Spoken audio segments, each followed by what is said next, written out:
Hello student, I am Neelam from HTTP School NH9 Ding Road Sirsa. Student, this is your Hindi class. Open your Hindi reader book.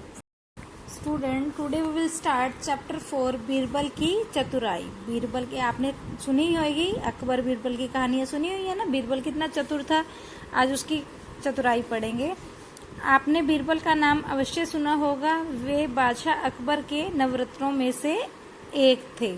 कौन थे नवरत्नों में से एक? बीरबल। वे बहुत ही हाजिर जवाब, बुद्धिमान और चतुर आदमी थे। बड़ी से बड़ी समस्या को वे चुटकियों में हल कर देते थे। उनकी बुद्धिमानी की चर्चा दूर दूर तक फैली हुई थी। क्या थी उसकी? बुद्धिमानी की चर्चा, क्योंकि वो बहुत ही बुद्धिमान थे। वो कोई भी समस्या का हल चुटकियों में हल कर देते थे। जो ऐसा बुद्धिमान होता है उसकी तो फिर सभी जगह उसकी बात फैल जाती है ना, भी वो बुद्धिमान है, नाम हो जाता है उसका। उसी तरह बीरबल का नाम था।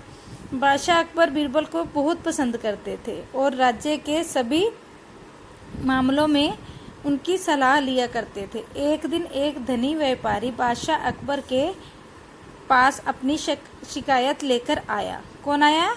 एक व्यापारी आया, धनी व्यापारी। वह बहुत दुखी था। उसके घर का सारा कीमती सामान चोरी हो गया था। क्या हो गया था? उसका सारा कीमती सामान चोरी हो गया था। तभी वो कहाँ आया था? बादशाह अकबर के दरबार में। अकबर ने बीरबल को उसकी मदद करने के लिए कहा। बीरबल ने व्यापारी से कहा, घबराओ मत, तुम्हारा सारा सामान तुम्हें वापस मिल जाएगा। तुम मुझे यह बताओ कि तुम्हें किसी पर शक है? क्या कहा? हम पहले पूछते हैं ना किस पे शक है। तो ऐसे ही बीरबल ने, जब अकबर ने बीरबल को कहा इस व्यापारी की मदद करने के लिए, तो उसने कहा, घबराओ मत, तुम्हारा सारा सामान वापस मिल जाएगा। बस तुम मेरे को ये बता दो शक किस पे है। व्यापारी ने कहा, मुझे केवल अपने घर में काम करने वाले नौकरों पे शक है। किस पे शक था? नौकरों पे। उसके सिवा बाहर से कोई आदमी हमारे घर के अंदर नहीं आता, क्योंकि अंदर कोई और आता ही नहीं था। कौन रहते थे अंदर? घर के या नौकर रहते थे। तो व्यापारी को किस पे शक था? नौकरों पे। बीरबल बोले, तुम चिंता मत करो और अपने घर जाओ, मैं कल तुम्हारे घर आऊँगा। व्यापारी अपने घर चला गया। अगले दिन सुबह बीरबल तैयार होकर उस व्यापारी के घर पहुंच गया। कहाँ गया? व्यापारी के घर पहुंच गया सुबह। तो बीरबल ने कहा था ना, तुम जाओ, चिंता मत करो, मैं सुबह तुम्हारे घर आऊँगा। तो वो सुबह पहुंच गया तैयार होके। बीरबल ने व्यापारी के नौकरों को बुलवाया। व्यापारी के घर में 3 नौकर थे। तीनों वहां आ गए। बीरबल ने उनसे अलग अलग पूछताछ की। सभी नौकरों ने कहा कि उन्होंने व्यापारी के यहाँ चोरी नहीं की।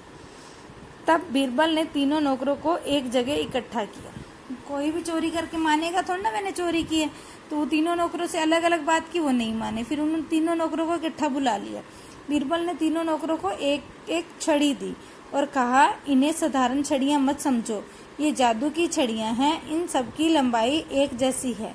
तुम में से जिसने भी चोरी की है उसकी छड़ी की लंबाई रात भर में 2 इंच बढ़ जाएगी। इससे हमें पता चल जाएगा कि चोर कौन है।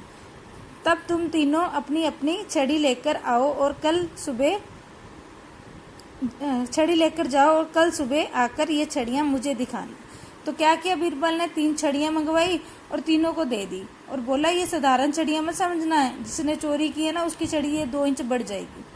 जो चोर होगा उसको डर लगेगा ना, भी भाई कहीं मेरी ना बढ़ जाए।